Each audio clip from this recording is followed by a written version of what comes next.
Hey everybody, this is the audio that accompanies this newsletter, 3 Bets on the Future. This is something I've written on in the past, but I want to add a sort of a layer of nuance and sort of raise it to the surface again.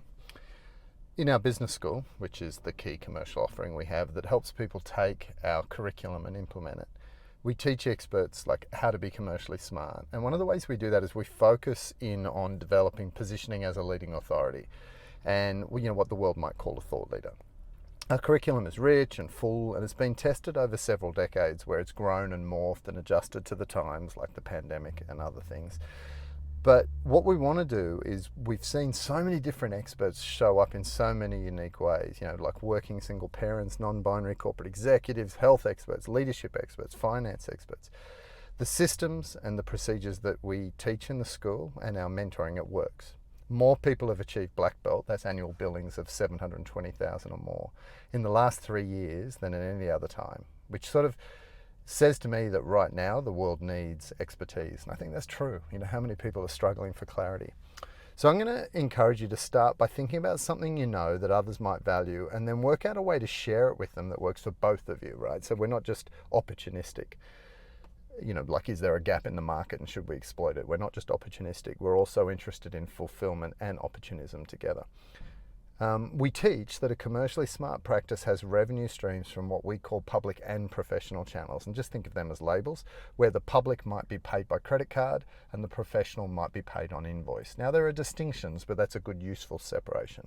And as you build out this diversified practice, which is kind of like make sure you've got revenue coming from 2 streams, I would then place bets on the future in 3 areas. The first one, and I call this like level 1, is get closer to people, whatever that might look like. It might be that your offerings focus on customers, so customer centricity. They might focus on employee engagement or performance, or they might focus on like the 10x power of like relationships. So get closer to people, number 1.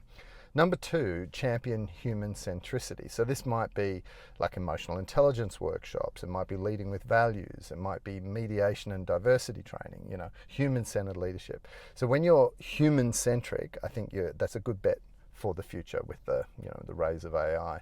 And sort of extending from this, the evolution then goes into level 3, just be consciously conscious. So if your programs were focusing on get closer to people, championing human centricity and about being consciously conscious, I think you're placing good bets on the future. The consciously conscious, this level 3, this might be like awareness training for leaders. It might be the importance of purpose-led organizations and enterprise. It might be retreats for body, mind, and soul. There's a bunch of ways you can spin these 3. And I've written on these in the past, but a commercially astute thought leader focuses on adapting what they know to resonate with people's needs. And I see these categories, the 3 bets, as current, present needs. As always, all the best taking your ideas out to the world. The world needs you.